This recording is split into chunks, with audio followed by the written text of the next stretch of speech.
Police वाले भी इतने प्यारे हैं यहाँ पे कि बता नहीं सकता आप लोगों को।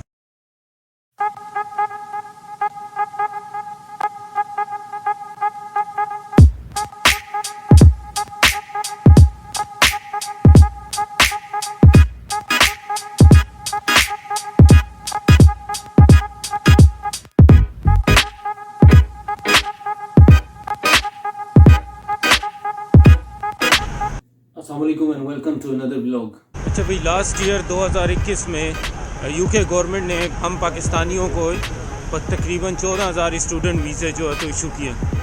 इसका मतलब ये कि हम पाकिस्तानियों को बहुत शौक़ है यूके में स्टडी करने का।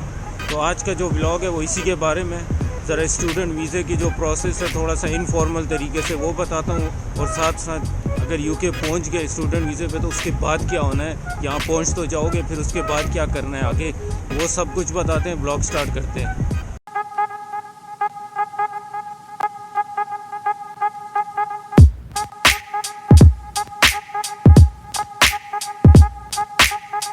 यूके का स्टूडेंट वीज़ा लेने के लिए सबसे पहले तो यही काम करना पड़ेगा कि यूके की किसी यूनिवर्सिटी में एडमिशन कराना पड़ेगा। उसके लिए आपको अपने सारे एजुकेशनल डॉक्यूमेंट्स चाहिए, वो आपने यूनिवर्सिटी को भेज देना है। इसके अलावा अगर कोई वर्क एक्सपीरियंस है उसके सर्टिफिकेट्स जो है तो यूके की यूनिवर्सिटी को भेज दो।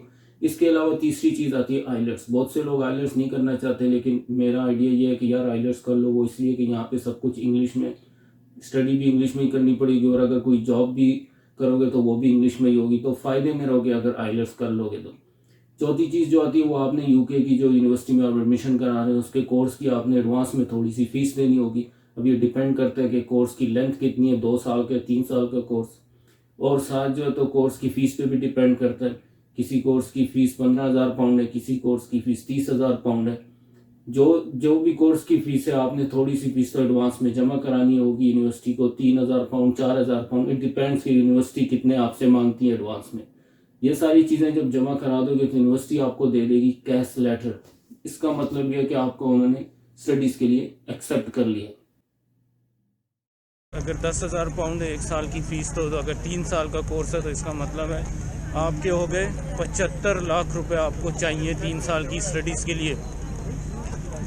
3 साल की स्टडीज़ के लिए 75 लाख रुपए चाहिए। वो इसलिए कि अगर 1 साल का कोर्स, 1 साल की फ़ीस है 10,000 पाउंड, जो कि 25 लाख बनते हैं पाकिस्तानी। अब ये 70 लाख भले वहाँ से दो या यहाँ पे आके 3 साल पढ़ने के लिए दो, या यहाँ से पूरे करो। 3 साल के कोर्स में 70 लाख रुपीज़ या 75 लाख रुपीज़ तो कंफर्म देने हैं।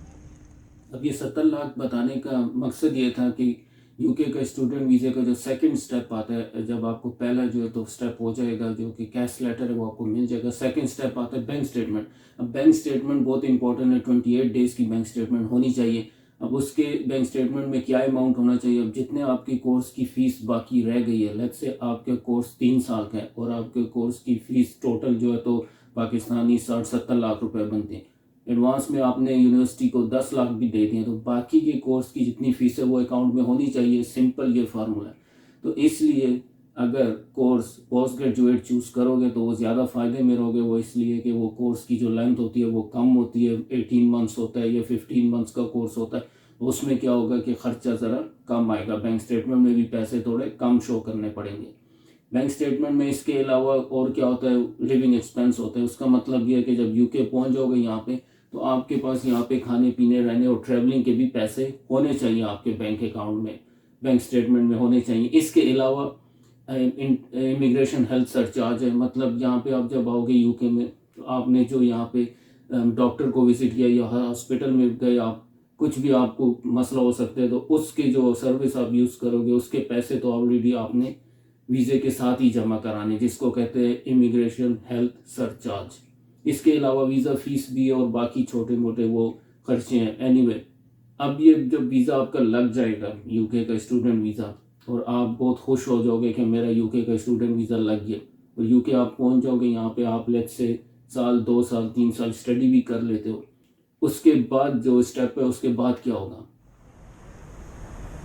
जब यूके में स्टडीज़ कंप्लीट कर लोगे तो उसके बाद लगेगा वर्क परमिट, मतलब PSW 2.5 साल का। अगर PhD किया तो 3 साल का वर्क परमिट लग जाएगा। वही 2-2.5-3 साल हैं जिस जो वर्क परमिट के, वही आपके पास बेहतरीन टाइम है। उसी में जो है तो अपने फुल टाइम काम करो, टैक्स दो, प्रॉपर काम करो। अगर तो आपने परमानेंट यहाँ पे रहना है और नेशनलिटी लेनी है और आपने जो है तो परमानेंट यहाँ पे रहना है, PR लेना है यहाँ पे UK में, उसके लिए जो है ना अगर PSW लगेगा, स्टडीज़ कंप्लीट हो जाएं तो फुल टाइम काम करो।